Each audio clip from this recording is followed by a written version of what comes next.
চাঞ্চল্য। কল্যাণপুর থানার অন্তর্গত বাগানবাজার উচ্চ বিদ্যালয় সংলগ্ন একটি পুকুর থেকে এক যুবকের মৃতদেহ উদ্ধার হয়েছে।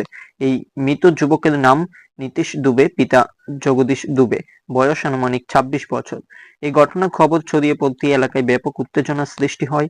প্রত্যক্ষদর্শীরা জানিয়েছেন, স্থানীয়রা সকালে পুকুরে দেহটি ভেসে থাকতে দেখেন এবং সঙ্গে সঙ্গে পুলিশকে খবর দেন।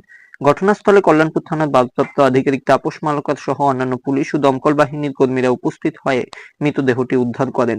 পুলিশ সূত্রে জানা গেছে, প্রাথমিক তদন্ত শুরু হয়েছে এবং দেহটি ময়নাতদন্তের জন্য পাঠানো হয়েছে।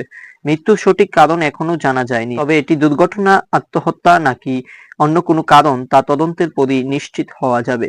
এই ঘটনাকে কেন্দ্র করে গোটা এলাকায় শোকের ছায়া নেমে এসেছে। মৃতের পরিবারকে জিজ্ঞাসাবাদ করা হচ্ছে এবং স্থানীয়দের থেকে তথ্য সংগ্রহ করা হচ্ছে। পুলিশ সকলকে অনুরোধ করছে গুজব না ছড়ানোর জন্য এবং তদন্তে সহযোগিতা করার জন্য।